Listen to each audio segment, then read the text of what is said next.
Endosulfan സമരത്തെ വിമർശിച്ച് ആരോഗ്യമന്ത്രി കെ ശൈലജ കുട്ടികളുമായി എത്തി സമരം ചെയ്യുന്നത് ശരിയല്ല. ഇരകളുടെ ആവശ്യങ്ങളെല്ലാം അംഗീകരിക്കാമെന്ന് അറിയിച്ചതാണ്. സമരം തുടരുന്നതിന്റെ ലക്ഷ്യം എന്താണ് എന്ന് അറിയില്ല എന്നും കെ ശൈലജ തിരുവനന്തപുരത്ത് പറഞ്ഞു.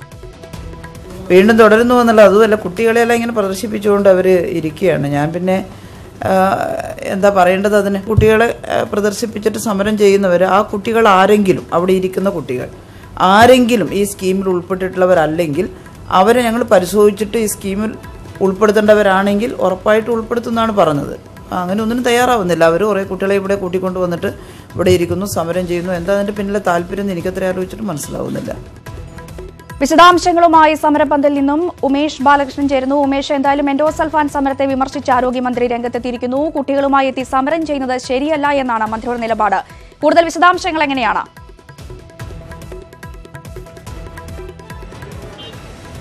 രഞ്ജിനി, ഇതുമായി ബന്ധപ്പെട്ട് ഇന്നലെ മന്ത്രിതലത്തിൽ, അതായത് ആരോഗ്യമന്ത്രി അടക്കം പങ്കെടുത്ത ഒരു ചർച്ച നടന്നിരുന്നു. ചർച്ചയിൽ ഇവർ ഉന്നയിക്കുന്ന ആവശ്യങ്ങളെല്ലാം അംഗീകരിക്കാമെന്ന് മന്ത്രി ഉറപ്പ് നൽകിയതാണ്. പക്ഷേ അതിനുശേഷവും സമരം തുടരുന്നതിനെ കുറിച്ചായിരുന്നു മാധ്യമപ്രവർത്തകർ ചോദിച്ചത്. അപ്പോഴാണ് ഇത്തരമൊരു പരാമർശം മന്ത്രി നടത്തിയത്. ഇത്തരത്തിൽ കുട്ടികളുമായി ഇവിടെ എത്തി സമരം നടത്തുന്നത് ശരിയല്ല, അതൊരു പ്രദർശനമായി തോന്നുന്നു. അതെന്തുകൊണ്ടാണ് അങ്ങനെ നടത്തുന്നതെന്ന് അറിയില്ല. അതേക്കുറിച്ച് അവരുടെ താല്പര്യം എന്താണെന്ന് അറിയില്ല. ഇത്തരം കാര്യങ്ങളാണ് മന്ത്രി പറഞ്ഞത്. എന്തായാലും അതിന് മറുപടി പറയേണ്ടത്, അല്ലെങ്കിൽ മന്ത്രിയുടെ പരാമർശത്തിന് മറുപടി പറയേണ്ടത് അത് ഇവിടെ സമരപ്പന്തൽ ഉള്ളവർ തന്നെയാണ്. എന്തായാലും അവരോട് ചോദിക്കാം.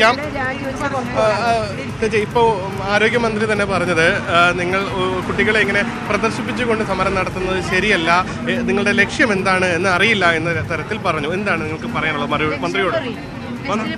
നമ്മളെ കുഞ്ഞുങ്ങളെ ലിസ്റ്റിൽ പെടുത്തണം, അതാണ് നമ്മളെ ലക്ഷ്യം. നമുക്ക് നമ്മളെ കുഞ്ഞുങ്ങളെ ഒരു കൗതുക വസ്തുവായിട്ടല്ല കാണുന്നത്, അവരെ ഒരു അമ്മയല്ലേ. നിങ്ങളുടെ ഒരു അവസാന സമരായുധമായിട്ടല്ലേ കുഞ്ഞുങ്ങളുമായിട്ട് വരേണ്ടി വരുന്നത്? അവസാന സമരായുധമായിട്ടാണോ കുഞ്ഞുങ്ങളുമായിട്ട് വരേണ്ടി വന്നത്? അതെ. എന്നാൽ കൂടുതൽ പേരുണ്ട്. ഇപ്പോൾ മന്ത്രിയുടെ ഭാഗത്തുനിന്ന് ഒരു പരാമർശം ഉണ്ടായി, അത് ശ്രദ്ധിച്ചിരുന്നോ? അതായത് ഒരു കുട്ടികളുമായി ഇങ്ങനെ പ്രദർശിപ്പിച്ചുകൊണ്ട് സമരം നടത്തുന്നത് ശരിയല്ല, അവരുടെ ലക്ഷ്യം എന്താണെന്ന് അറിയില്ല എന്ന തരത്തിലുള്ള പരാമർശം ഉണ്ടായി. എന്താണ്? അവരൊരു പ്രസവിച്ച അമ്മയാണെങ്കിൽ അവരിങ്ങനെ തരം താന്ന വാക്ക് പറയില്ല. അവര് പറയുന്നുണ്ടെങ്കിലേ ഇത് പ്രദർശനമാണെന്ന് അവർ കണ്ണ് പൊട്ടിയിട്ടുണ്ടോ? അങ്ങനെ ഇവർക്ക് ചെയ്യാൻ പറ്റുന്നില്ലെങ്കിൽ അവർ രാജിവെച്ച് പുറത്ത് പോയിട്ട് മാന്യമായ രീതിയിൽ പോയിട്ട് രാജിവെച്ചിട്ട് പുറത്ത്, അതാണ് മാന്യത. പിന്നെ ഈ കുഞ്ഞുങ്ങളെ വീട്ടിൽ കിടത്തുന്നതും ഈ റോട്ടിൽ കിടത്തുന്നതും കണക്ക് തന്നെയാണ്. പിന്നെ ജീവശവം പോലെ കിടക്കുന്ന മക്കളെയും കൊണ്ട് പ്രദർശിപ്പിക്കാനല്ല, അവരെ അവകാശത്തിന് വേണ്ടിയിട്ടാണ് വന്നത്, വേറൊന്നിനും വന്നതൊന്നുമല്ല. ഇവിടെ കിടക്കുക നമുക്ക് കാസർഗോഡിനെ വന്നിട്ട് ഇവിടെ കിടക്കണമെങ്കിൽ ഞങ്ങൾക്ക് മാനസിക രോഗമൊന്നുമില്ല. ഇനി മാനസിക രോഗം അവർ വരുത്തണം വേറെ എന്തെങ്കിലും മരുന്ന് വെച്ചിട്ട്. ഇപ്പം പിന്നെ ഇവർ മാനസിക രോഗിയൊന്നുമില്ല, ഇവരിപ്പം ഞങ്ങളെ മക്കളാണ്. അവിടെ ജാതിയോ മതമോ പാർട്ടിയോ ഒന്നുമില്ല. അതാണ് ഞങ്ങൾക്ക് പറയാനുള്ളത്. രാജിവെച്ച് പുറത്തു പോയിട്ടവര് എന്നിട്ട് പറയട്ടെ പ്രദർശനമാണെന്നും. എന്താണ് പറയാനുള്ള മന്ത്രിയുടെ ഒരു പരാമർശം? എന്ത് മറുപടിയാണ് മന്ത്രി? ഞങ്ങളെ ഈ സാധാരണക്കാരെ വോട്ടും വാങ്ങിയിട്ട് ഇരുന്നിട്ടല്ല അവർ ഞങ്ങൾക്കെതിരെ ഞങ്ങളെ മക്ക പ്രദർശനം എന്ന് പറഞ്ഞു. ഞങ്ങൾ വോട്ടില്ലെങ്കിൽ അവരെങ്ങനെ ഈ കസേരയിൽ കയറ്റി ഇരിക്കട്ടിനും? അവർ ഞങ്ങളെ വോട്ടും വാങ്ങിയിട്ട് കസേരയിൽ ഇരുന്നിട്ട് അവരെന്തും ഞങ്ങളെ മക്കളെ പ്രദർശനം പറയുന്നത്. അവർ ഒരു അമ്മയാണോ? അവർക്ക് മക്കളില്ല, അവരിങ്ങനത്തെ വാക്ക് സംസാരിക്കാൻ പാടുണ്ടോ? അവരോട് ആ കസേരയിൽ നിന്ന് ഇറങ്ങി പോകാൻ പറ. രഞ്ജിനി, ഇതാണ് പറയാനുള്ളത്. വലിയ രോക്ഷമാണ് സമരപ്പന്തലിൽ നിന്ന് വരുന്നത്. ഇതേക്കുറിച്ച് ഇനി ഞങ്ങളെ ചാവേറാക്കരുത്. ഞങ്ങളതിന് മാനസിക ഞങ്ങൾ ഇനി ചാവേറുകളായിട്ട് പോവും. ഞങ്ങൾ നോക്കിക്കോ. ഇല്ലെങ്കിൽ ഞങ്ങൾ ഒരു ദിവസം ഫുള്ള് ഞങ്ങൾ ഈ നടു റോട്ടിൽ ഞങ്ങൾ കിടക്കും. അതിന് ഒരു മാറ്റവും. ഞാൻ കാസർഗോഡ് നീലേശ്വരത്ത് വരുന്നതാണ്. ഈ പ്രശ്നം തീർന്നില്ല നമ്മൾ ഈ നടു റോഡിലെല്ലാം അത്ഭുതത്തെ അങ്ങനെ നമ്മളെ പരിപാടി. ഈ ഒരു പരാമർശത്തെ അതിനെങ്ങനെയാണ്? ഈ പരാമർശം ഈ ശൈലജ മന്ത്രി പറഞ്ഞത് തെറ്റാണ്. ഒരു മനുഷ്യത്തുള്ള ഒരു മന്ത്രി അത് പറയാൻ പാടില്ല. ഈ മന്ത്രിക്ക് ഒരു കുട്ടികൾ ഉണ്ടാകുന്നില്ല ബോധം വേണ്ടേ? പറയുന്നത് തെറ്റാണെന്നെല്ലാം പൂർണ്ണ ഉത്തരവാദിത്തം നടക്കുന്നുണ്ട്. തീർച്ചയായും രഞ്ജനി, ഇതാണ് മന്ത്രിയുടെ പരാമർശത്തെക്കുറിച്ച് സമരം നടത്തുന്ന ഉമേഷിലേക്ക് മടങ്ങിയെത്താം. ഇപ്പോൾ പരിസ്ഥിതി പ്രവർത്തകൻ ഹരീഷ് വാസുദേവൻ നമ്മോടൊപ്പം ചെയ്യുന്നുണ്ട്. ശ്രീ ഹരീഷ് വാസുദേവൻ, എന്തായാലും ഈ ഒരു സമരത്തെ വിമർശിച്ചാണ് ഇപ്പോൾ ആരോഗ്യമന്ത്രി രംഗത്തെത്തിയിരിക്കുന്നത്. പ്രത്യേകിച്ചും കുട്ടികളുമായി എത്തി സമരം ചെയ്യുന്നത് ശരിയല്ല എന്നാണ് ആരോഗ്യമന്ത്രിയുടെ ഒരു നിലപാട്. താങ്കൾ എങ്ങനെയാണ് ഈ ഒരു പ്രതികരണത്തോട് പ്രതികരിക്കുന്നത്? ആരോഗ്യമന്ത്രിയുടെ പ്രതികരണം വാസ്തവത്തിൽ മുഴുവനായി ഞാൻ കേട്ടില്ല. അതുകൊണ്ട് തന്നെ നിങ്ങൾ റിപ്പോർട്ട് ചെയ്യുന്ന വാർത്തയോട് മാത്രമേ പ്രതികരിക്കാൻ ഇപ്പോൾ നിർവാഹമുള്ളൂ. ഒരു സമരത്തിന് കുട്ടികൾ വരണോ വേണ്ടയോ എന്ന് തീരുമാനിക്കുന്നത് ആ സമരത്തിൽ പങ്കെടുക്കുന്ന ആളുകളാണ്.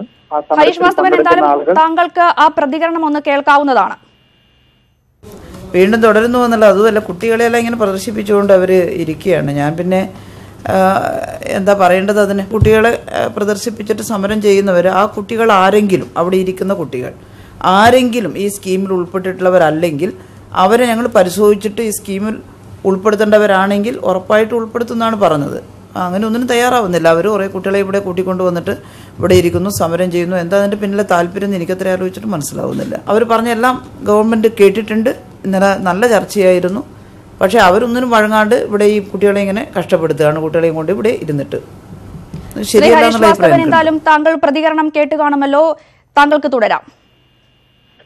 അതായത് മന്ത്രി പറയുന്നത് ശരിയാണെങ്കിൽ ഇന്നലത്തെ ചർച്ചയിൽ പൂർണ്ണമായി അവരുടെ കാര്യങ്ങൾ അംഗീകരിച്ചിട്ടും ഈ സമരം തുടരുകയാണ് എന്നാണ്. അത് വസ്തുതാപരമായി ശരിയാണെന്ന് തോന്നുന്നില്ല. ഏതെങ്കിലും അമ്മമാർ അവരുടെ കുട്ടികളുമായി സെക്രട്ടേറിയറ്റ് നടയിൽ ഇരിക്കുന്നത് അവരുടെ ആവശ്യങ്ങൾ അംഗീകരിച്ചതിന് ശേഷവും അങ്ങനെ ഒരു സമരത്തിൽ ഇരിക്കുമെന്ന് നമുക്ക് ന്യായമായും കരുതാൻ നിവൃത്തിയില്ല. ഒരു സമരത്തിന് ഒരു നിവൃത്തിയുമില്ലാത്തതുകൊണ്ടാണ് കാസർഗോഡ് നിന്ന് അങ്ങേയറ്റമായ തിരുവനന്തപുരത്ത് വന്ന് ഇതുപോലെ കുട്ടികളെയും കൊണ്ട് വന്ന് അവർ ആ സമരത്തിൽ പങ്കെടുക്കുന്നത്. അവരുടെ ഗതികേടാണ്, അവരുടെ ജീവിതത്തിലെ ഏറ്റവും മോശപ്പെട്ട അവസ്ഥയാണ്. നമ്മളൊരു ഏറ്റവും നല്ല പൊസിഷനിൽ ഇരുന്നുകൊണ്ട്, അല്ലെങ്കിൽ ഒരു പ്രിവിലേജ്ഡ് പൊസിഷനിൽ ഇരുന്നുകൊണ്ട് നമ്മൾ അതിനെ വിലയിരുത്തുന്നത് ശരിയല്ല. എന്തുകൊണ്ട് കുട്ടികൾ വരുന്നു എന്ന് ചോദിച്ചാൽ, എന്തുകൊണ്ട് അമ്മമാർ വരുന്നു എന്ന് ചോദിച്ചാൽ അവരുടെ ഗതികേട് കൊണ്ടുവരികയാണ്. അപ്പൊ ആ സമരത്തോട് അനുകമ്പാപൂർവമായി ഗവൺമെന്റ് പ്രതികരിക്കുമെങ്കിൽ അത് ചെയ്ത് കാണിച്ചു കൊടുക്കുകയാണ് വേണ്ടത്. സമരക്കാർക്ക് ആ ഉറപ്പ് കൊടുക്കുകയും അവർക്ക് അവരുടെ വിശ്വാസം ആർജിക്കുകയും ചെയ്യുക. അവരുടെ ഏതെങ്കിലും കുട്ടികൾ അതിൽ വിട്ടുപോയിട്ടുണ്ടെങ്കിൽ അവരെ എൻഡോസൾഫാൻ അർഹരാണെങ്കിൽ അവരെ ഉൾപ്പെടുത്തണം എന്ന് മന്ത്രി നിലപാടുണ്ടെങ്കിൽ തീർച്ചയായിട്ടും അത് അവരെ ബോധ്യപ്പെടുത്തുകയും ഈ സെക്രട്ടേറിയറ്റിലെ ദന്തഗോപുരങ്ങളിൽ നിന്ന് താഴെ ഇറങ്ങി ചെന്ന് അവരെ അത് ബോധ്യപ്പെടുത്തി അവരെ തിരിച്ച് വീടുകളിലേക്ക് പറഞ്ഞയക്കാനുള്ള ഉത്തരവാദിത്വം ഭരണകൂടത്തിന് തന്നെയാണുള്ളത്.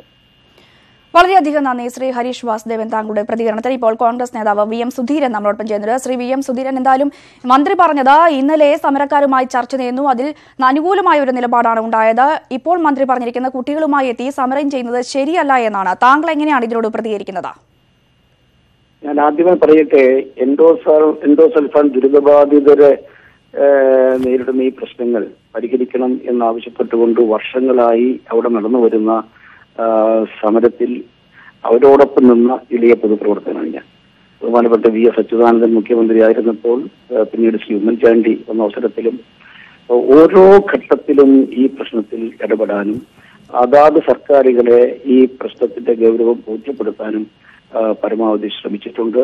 ഏതായാലും ഇവിടെ ഒരു കാര്യം വളരെ വ്യക്തമായി പറയാൻ സാധിക്കും. ഒരുപാട് തീരുമാനങ്ങൾ, ഉത്തരവുകൾ, ഉറപ്പുകൾ എല്ലാം അതാത് കാലത്തെ സർക്കാരുകൾ നൽകിയിട്ടുണ്ട് എന്നൊരു സത്യമാണ്. പക്ഷേ ആ ഉറപ്പുകൾ പാലിക്കപ്പെടുന്നില്ല. ഉദാഹരണം പറഞ്ഞാൽ, ഇപ്പോൾ ഏറ്റവും വലിയ ചർച്ചാ വിഷയമായിട്ടുള്ള ഈ പട്ടികയെ സംബന്ധിച്ച് ഈ ഏറ്റവും അവസാനം അവിടെ മെഡിക്കൽ ക്യാമ്പ് നടന്നത് 2017 ഏപ്രിൽ മാസത്തിലാണ്. അന്ന് ആ ക്യാമ്പ് നടക്കുമ്പോൾ തന്നെ ഉണ്ടായിരുന്ന ഒരു പ്രശ്നം എന്ന് പറയുന്നത് ഹർത്താൽ ദിനമായിരുന്നു. അതുകൊണ്ട് അർഹതപ്പെട്ട പലർക്കും അവിടെ എത്തിച്ചേരാനായിട്ടില്ല. ഏതായാലും അവിടെ വിദഗ്ധമായ പരിശോധന നടത്തി 1905 പേരുടെ പട്ടികയാണ് അംഗീകരിക്കപ്പെട്ടത്. പക്ഷെ പിന്നീട് ഫലത്തിൽ എന്തുണ്ടായി? അതൊരു 364 ചുരുങ്ങി. എന്തുകൊണ്ട് ചുരുങ്ങി? കൃത്യമായ ഒരു ഉത്തരം നൽകിയ സമരം ചെയ്യുന്നവരുടെ ചോദ്യങ്ങൾക്ക് കൃത്യമായ മറുപടി പറയാൻ ഇന്നലെയും കഴിഞ്ഞിട്ടില്ല. അത് പരിശോധിക്കാമെന്നുള്ളത് ശരിയാണ്. പക്ഷേ ഞാൻ ചോദിക്കുന്നത്, 1905 പേരുടെ പട്ടിക തയ്യാറാക്കി, വിദഗ്ധ പരിശോധന ശേഷം തയ്യാറാക്കി, അതിനുശേഷം അത് എന്തുകൊണ്ട് 367 ചുരുങ്ങി? തന്നെയുമല്ല, ഇപ്പൊ അവിടെ സമരം ചെയ്യുന്ന കുട്ടികളെ എനിക്ക് ബഹുമാനപ്പെട്ട മന്ത്രിയോട് എല്ലാ സ്നേഹവും ബഹുമാനവും നിലനിർത്തിക്കൊണ്ട് പറയാനുള്ളത്, ഈ നമ്മള് ഉദ്യോഗസ്ഥന്മാർ പറയുന്ന കാര്യങ്ങൾ മാത്രം ആശ്രയിച്ച് നിഗമനത്തിലേക്ക് ആകരുത്. ദയവായി ആരോഗ്യവകുപ്പ് മന്ത്രി സമരപ്പന്തലിൽ പോകണം. അങ്ങനെ പോകുന്നതിൽ യാതൊരു ബുദ്ധിമുട്ട് അവർക്കില്ലല്ലോ. കാരണം എത്രയോ സമരങ്ങളിൽ പങ്കെടുത്ത പാരമ്പര്യം അവർക്കുണ്ട്. അവിടെ കിട്ടുന്ന കുട്ടികളെ കാണണം. അതിലൊരു കുട്ടിയൊഴിച്ച് ബാക്കി എല്ലാ കുട്ടികളും, അതായത് ദൈനംദിന ആവശ്യങ്ങൾക്ക് വേണ്ടി അമ്മയെ ആശ്രയിക്കേണ്ടി വരുന്ന, അവരെ ആശ്രയിക്കേണ്ടി വരുന്ന കുട്ടികളെ സംബന്ധിച്ചിടത്തോളം അവരാരും ഈ പട്ടികയിൽ പെട്ടിട്ടില്ല. പിന്നെ ഇതിനകത്ത് ഇന്നലെ വന്ന മറ്റൊരു പ്രശ്നം ഞാൻ മനസ്സിലാക്കുന്നത്, ഏതോ ഒരു ഘട്ടത്തിൽ തീരുമാനമെടുത്തിരുന്നു. ഉമ്മൻചാണ്ടി മുഖ്യമന്ത്രിയായ കാലത്ത് ഞാൻ തന്നെ മുൻകൈയെടുത്ത് വിളിച്ചുകൂട്ടിയ അന്നത്തെ കോൺഫറൻസിലുണ്ടായൊരു തീരുമാനം, നേരത്തെ 11 പഞ്ചായത്തുകൾ മാത്രമായിരുന്നു ഇതിന്റെ പരിധിയിൽപ്പെട്ടതെങ്കിൽ അതല്ല, ഈ പഞ്ചായത്ത് പരിധികൾ ഇതിന് ബാധകമാക്കരുത് എന്നൊരു നിലപാട് വന്നിരുന്നു. എന്തുകൊണ്ടാണ് എന്ന് വെച്ചാൽ ഈ ഏരിയൽ സ്പ്രേ ആണല്ലോ നടത്തിയത്. അപ്പൊ കാറ്റിൽ കൂടി ഇത് മറ്റു ഭാഗങ്ങളിലേക്ക് എത്താനുള്ള സാധ്യതയുണ്ട്. കാരണം കാറ്റിൽ കൂടി വരുമ്പോൾ അതിന് പഞ്ചായത്ത് അതിർത്തി ബാധകമല്ലല്ലോ. അതിർത്തി നോക്കിയിട്ടല്ലോ എൻഡോസൾഫാൻ ഏരിയ സർവേ നടത്തുമ്പോൾ ഇതെല്ലാം മറ്റു പ്രദേശത്തേക്ക് എത്തുന്നു. അതുപോലെ ഇത് വെള്ളത്തിൽ ബാധിക്കും. ഇത് വെള്ളത്തിൽ വീണിട്ടുണ്ട്, വെള്ളത്തിൽ പതിച്ചിട്ടുണ്ട്. ആ വെള്ളം ചെന്നുവിടുന്ന സ്ഥലങ്ങൾ ചുരുക്കി പറഞ്ഞാൽ എൻഡോസൾഫാന്റെ ഇഫക്റ്റ് ഇപ്പോഴും പിറന്നു വീഴുന്ന കുഞ്ഞുങ്ങൾക്കും ബാധകമായിരിക്കുന്നു. അതിന്റെ ദുസ്വാധീനത്തിൽ പെടുന്നു എന്നുള്ളത് ഒരു യാഥാർത്ഥ്യമാണ്. മന്ത്രി പറഞ്ഞ പ്രധാനപ്പെട്ട ഒരു കാര്യം, ഇരകളുടെ ആവശ്യങ്ങളെല്ലാം അംഗീകരിക്കാമെന്ന് കഴിഞ്ഞ യോഗത്തിൽ സമ്മതിച്ചതാണ്. സമരം തുടരുന്നതിന്റെ ലക്ഷ്യം എന്താണ് എന്ന് അറിയില്ല എന്നായിരുന്നു കെ കെ ശൈലജയുടെ പ്രതികരണം. അതിനെ എങ്ങനെയാണ് താങ്കൾ കാണുന്നത്? എനിക്ക് അതിനോട് യോജിപ്പില്ല. അങ്ങനെ അവിടെ ചെന്ന് നോക്കണം. അവര് ഈ കുഞ്ഞുങ്ങളെ ഓരോ നിമിഷവും അവരെ കൈകാര്യം ചെയ്യാൻ, അവരുടെ കാര്യങ്ങൾ നോക്കാൻ ബുദ്ധിമുട്ടുള്ള അമ്മമാര് ഏതെങ്കിലും തരത്തിലുള്ള നിശ്ചിത താല്പര്യങ്ങൾ വെച്ചുകൊണ്ടാണ് സമരരംഗത്ത് വരുന്നത് എന്ന് ഒരിക്കലും നമുക്ക് വിശ്വസിക്കാനാവില്ല. അവർ നിവൃത്തിയില്ലാത്തത് കൊണ്ടാണ്, ഗതികേട് കൊണ്ടാണ്, ഒരു മറ്റ് സാധ്യതകളൊക്കെ അധികാരികളുടെ അനുകമ്പാപൂർവമായ നിലപാടുകൾ ഫലത്തിൽ വരാത്തത് കൊണ്ടാണ്. അതുകൊണ്ട് എനിക്ക് പറയാനുള്ളത്, ദുരഭിമാനം വെടിഞ്ഞ്, സാങ്കേതികത്വം വെടിഞ്ഞ്, ഉദ്യോഗസ്ഥന്മാർ പറയുന്നതിനെ മാത്രം ആശ്രയിക്കാതെ നേരിട്ട് അവരുമായി സംവദിച്ച് പ്രശ്നങ്ങൾ മനസ്സിലാക്കി എത്രയും പെട്ടെന്ന് പരിഹരിക്കണം. അതോടൊപ്പം തന്നെ നേരത്തെ പരിഹരിക്കപ്പെടാത്ത ചില എടുത്ത തീരുമാനങ്ങളിൽ പലതും നടപ്പിലാകാതെ പോയിട്ടുണ്ട്. ഇപ്പൊ എൻഡോസൾഫാന്റെ വലിയ ശേഖരം അവിടെയുണ്ട്. അത് നിർമ്മാർജ്ജനം ചെയ്യുക. സുധീരൻ ഞങ്ങളോട് പ്രതികരിച്ചതിന്. ഉമേഷ് ബാലകൃഷ്ണൻ സമരപന്തലിൽ തുടരുന്നുണ്ട്. ഉമേഷ്, ദയാബായി അടക്കമുള്ളവർ സമരപന്തലിലുണ്ടല്ലോ, അവരുടെ ഒരു നിലപാട് ഏത് രീതിയിലാണ്?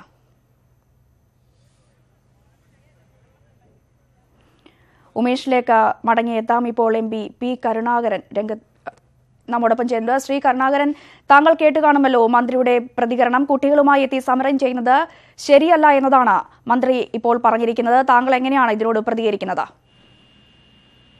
ഗവൺമെന്റ് ഈ കാര്യത്തിൽ ഒരുപടി കാര്യങ്ങൾ ചെയ്തിട്ടുണ്ട്.